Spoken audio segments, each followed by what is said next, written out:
Hey y'all, welcome back to another video. So today we're getting into Psalms 9 and 10, and I do have this um, Hebrew alphabet because Psalms 9 and 10 actually go together. If you look at 9 and 10, depending on what translation you're reading, not all of them will have the alphabet at the beginning. But for this particular one, I know 9 and 10 do. I do have a CSB Bible and it did not have the alphabet at the beginning. So what did I do? I wrote it in there, of course. So so you have Aleph, Bet, Yamel. Now, granted, I don't know how to say these words correctly.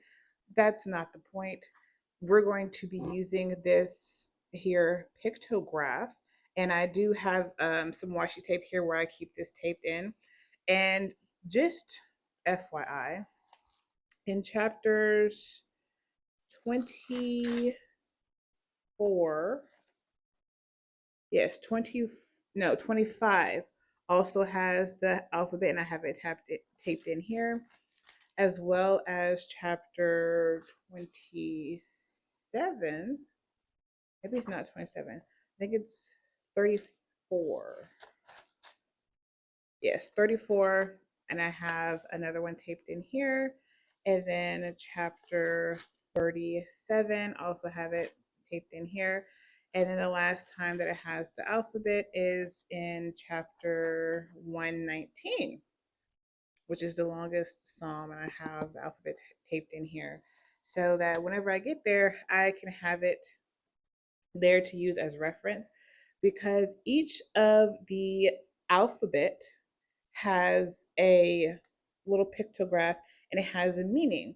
And if you read the verse, you can kind of pick out or figure out how the verse goes with the alphabet. So let's get into chapter 9. This is a celebration of Yahuwah's justice. And then chapter 10 is a need for Yahuwah's justice. So this leads me to believe that chapters 9 and 10 were actually never initially separated, that they were just one psalm. Why they're separated, I have no idea. I have no idea how and why they put the Bible together the way that they did, but that's that. I praise you, O Yahweh, with all my heart. I declare all your wonders. I rejoice and exult in you. I sing praise to your name, O Most High. When my enemies turn back, they stumble and perish before you. For you executed my right and my cause. You sat on the throne judging in righteousness. You have rebuked the nations. You have destroyed the wrong. You have wiped out their name forever and ever. The enemy is no more, ruins everlasting. And you uproot the cities, even their remembrance has perished. But Yahweh abides forever. He is preparing his throne for judgment, and he judges the world in righteousness. He judges the peoples in straightness. And Yahweh is a refuge for the crushed one, a refuge in times of distress. And those who know your name trust in you, for you have not forsaken those who seek you, O Yahweh. Sing praises to Yahweh, who dwells in Zion. Declare his deeds among the peoples, for he remembers the seekers of bloodshed. He does not forget the cry of the afflicted. Show favor to me, O Yahweh. See my affliction by those who hate me, you who lift me up from the gates of death, so that I declare all your praise. In the gates of the daughter of Zion, I rejoice in your deliverance. The nations have sunk down in the pit which they made, and the net which they hid their own foot is caught. Yahweh has made himself known. He has done right ruling. The wrong is snared in the work of his own hands. Meditation. The wrong return to Sheol, all the nations that forget Elohim. For the needy is not always forgotten, neither the expectancy of the poor lost forever. Arise, O Yahweh, do not let man prevail. Let the nations be judged before your face. Put them in fear, O Yahweh. Let the nations know they are but men. So whenever you have this Selah here, that means to pause. So it's like a pause in a song before you continue. So let's start with the alphabet and kind of just go through this psalm. So Aleph means strength, leader, and is represented by an ox. Yahweh is our strength. And right here in this part, this first verse, he's giving praise to Yahweh. I sing praise to your name. I rejoice and exalt you. I declare all your wonders. I praise you with all my heart, right? So Yahweh is a leader. Ah is also the first part of Abba, which means father in Hebrew. So meaning leader, and who is the leader of a family or the person of over the head of the household? That would be the man, right? The father. So that makes sense. Going into Bet, which means house, or the word in. When my enemies turn back, they stumble and perish before you, for you executed my right and my cause. You sat on the throne, judging in righteousness. So the only thing I can think of for this particular verse is the word in. So he judges in righteousness. So it would be inside of something like a house, like a dwelling, right? And he's judging from where he dwells, right? He sits on his throne, which is where? In the heavens. Gimel, which is represented by a foot, means camel or pride. You have rebuked the nations, you have destroyed the wrong, you have wiped out their name forever and ever, because the nations are prideful. They are boastful, they are puffed up. The nations honestly think that they can defeat the Most High. That is prideful. It's also diabolical and asinine and illogical and outright dumb. Okay. So, but I also wanted to make note here that these verses here, verses 3 through 6, is talking about a past event. So this is what Yahweh has done for David in the past, right? He has given him justice, and he celebrates Yahweh's justice because of what he has done in the past, and now he's asking him to do it again because he's going through something else. Hey, which I'm assuming that's how it's pronounced, which means lo and behold, or thee. Thee, I see this word here, enemy is no more, ruins everlasting. And you have uprooted the cities, even the remembrance has perished. And Yahweh does this with his hand. Okay, this is represented by a person. And it also means to look, like pay attention, right, to what he's doing. And this is, saying what Yahweh has done in the past. Pay attention to what he's done in the past, because he will do it again. But Yahweh abides forever. So Wah, which is represented by a nail or peg, it means to add, or the word and. The only thing I can think of is when it says and. Now, something to note in Hebrew. Most times they begin their sentences with the word and. Why? I have no clue. And that's something about reading this particular translation of the Bible. This is the Scriptures Bible. I have gotten questions in my videos of what Bible this is. This is the Scriptures translation. The Holy of Scriptures also does the same thing, and the Complete Jewish Bible. I don't know why they begin their sentences with the word and, but yes. And so it's saying, and Yahweh is a refuge for the crushed ones. So additionally, so right here, even in verse 8, and he judges the world in righteousness, and Yahweh is a refuge for the crushed one, and those who know your name trust in you. So he's saying additionally, adding on, this is what he does, this is who he is. Zayin, well, it's represented by a plow. So it's a weapon or to cut off. Sing praises to Yahweh who dwells in Zion. Declare his deeds among the peoples, for he remembers the seekers of bloodshed, right? So that weapon. And he does not forget the cry of the afflicted, right? So he remembers the seekers of bloodshed. And what is he going to do with those seekers of bloodshed? Cut them off. They will be cut off. Het, or here it says chet, which is a tent, wall, or a fence. It means to separate. Show favor to me, O Yahweh. See my affliction by those who hate me. You who lift me up from the gates of death, so that I declare all your praise. In the gates of the daughter of Zion, I rejoice in your deliverance. So in this situation, he's separating himself from the people who are going after him, who are trying to bring harm to him. So see my affliction. He is separating himself from everybody else, talking about himself only. See my affliction by those who hate me. Tet, which is a basket, and it means a snake or surround. The nations have sunk down in the pit which they made, and the net which they hid, their own foot is caught. So the enemy represented by a snake, because that's what snakes do. They are manipulative, they are sly, they are clever. Okay? Think about the serpent in the Garden of Eden. This is what they do. But also in these verses here, it talks about how the enemy, the traps that they lay for other people, they're being ensnared by those traps. So what they're trying to do to other people, they basically, it backfires. Essentially, it backfires. What they're trying to do to other people, it backfires on them. That's what Yahuwah does. So it could be someone has set up a trap for you and they end up falling into that trap themselves. And again, he's talking about past events. The nations have sunk down in the pit which they made, and the net which they hid. Their own foot is caught. Yahweh has made himself known. So again, right here, past event, he's saying, this is what you have done in the past. Okay? It's a reminder. Yod, or Yod, which is an arm and hand, which means work or deed. The wrong return to Sheol all the nations that forget Elohim. And who returns them there? The Most High. Because of their works, this is why they return here. Because of their deeds, then these are not good deeds, they return here. Calf, which is palm of hand to open.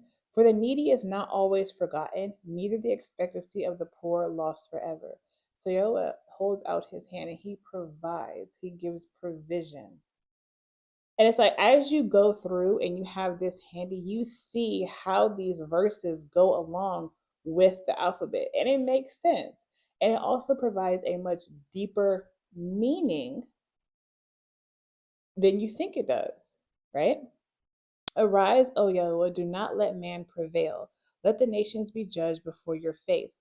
Put them in fear, O Yahweh. Let the nations know they are but men. So now he's saying here, all this you have done in the past, I need you to do it again, because all these people are against me, right? And not just him, but all of Yahweh's people, those who abide in him and obey his laws, statutes, and commandments. The nations are against them. And given the times that we're in, we do need Yahweh to rise and to provide and to protect and to seek vengeance and get justice for us. Going into chapter 10, the need for Yahweh's justice. Why do you stand afar off, O Yahweh, hiding in times of distress? In arrogance, the wrongdoer hotly pursues the poor. They are caught by the schemes which they devised. For the wrongdoer boasted of the cravings of his being, and the greedy one he has blessed, he has despised Yahweh. In the pride of his face, the wrongdoer does not seek him. In all his thoughts, there is no Elohim. His ways are always prosperous. Your right rulings are on high, out of his sight. He snorts at all his adversaries. He has said in his heart, I shall not be moved. From generation to generation, never be in evil. His mouth is filled with cursing and deceit and oppression. Under his tongue is trouble and wickedness. He sits in the hiding places of the villages. In the secret places he kills the innocent. They are hiding their eyes from the helpless. He lies in wait in a secret place, as a lion in his den. He lies in wait to catch the poor. He catches the poor, drawing him into his net, and he crouches, he lies low, and the helpless fall under his strength.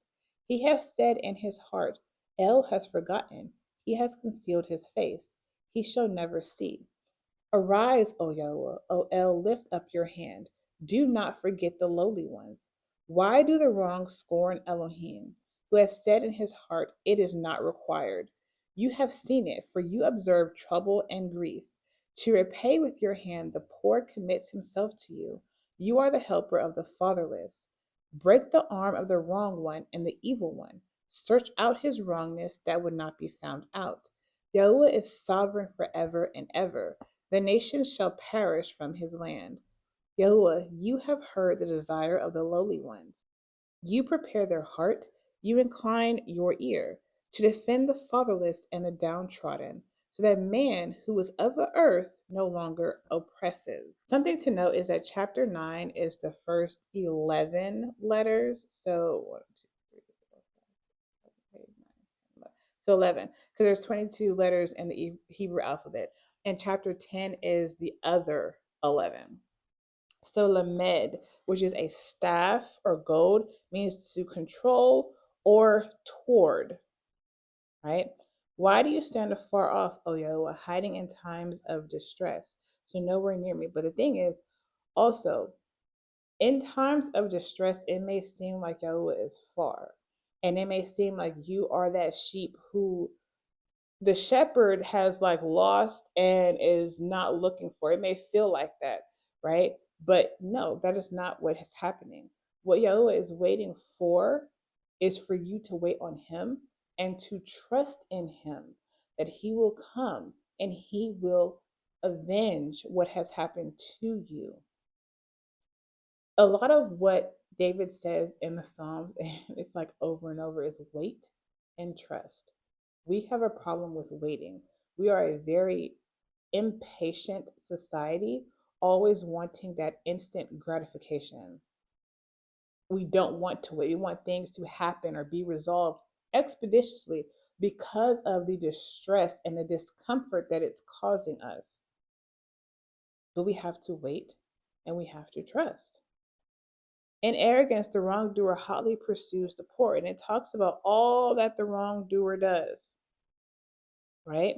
And does not seek the Most High at all. But we're waiting. We're waiting for Yahweh to come toward us. Because right now, who's in control? The wrongdoer. All right, so we go from Lamed to, what is this? Peh, I believe, which is mouth.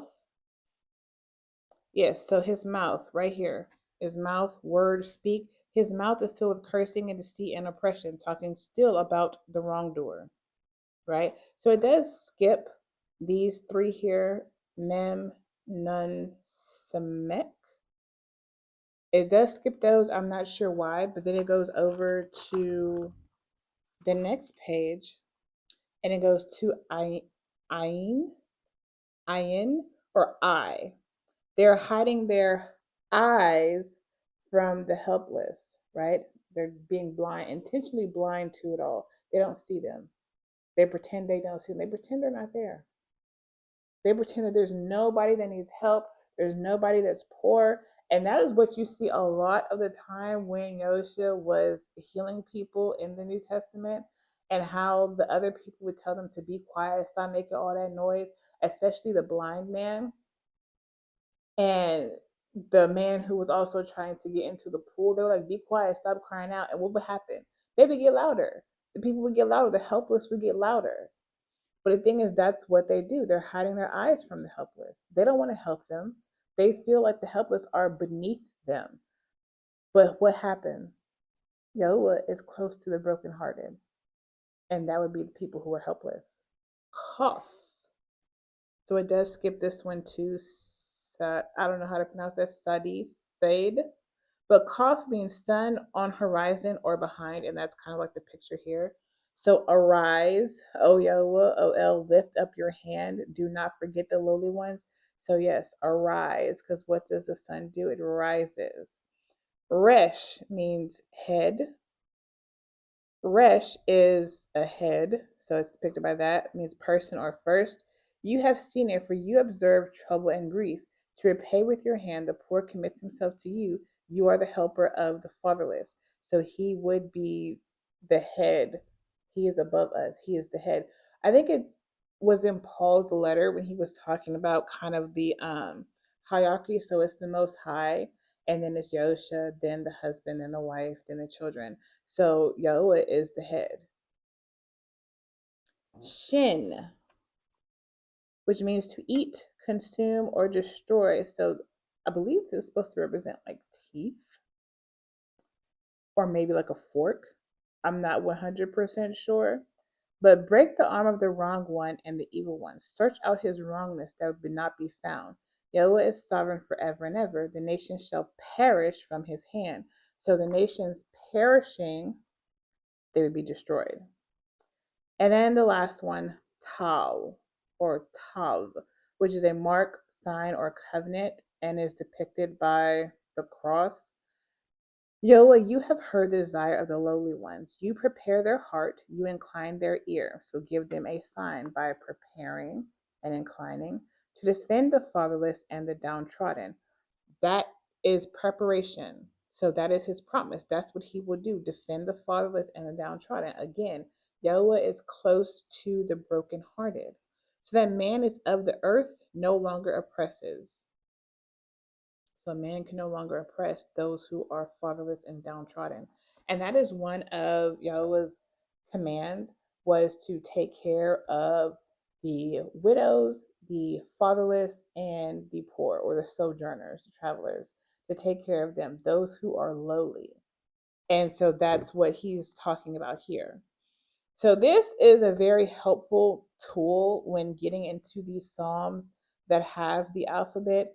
I know that getting into Psalms 119 is going to be, I've read Psalms 119, I've gone through it, but I have not gone through it with this. So I'm interested to see what that's going to be like. That's all I have for y'all.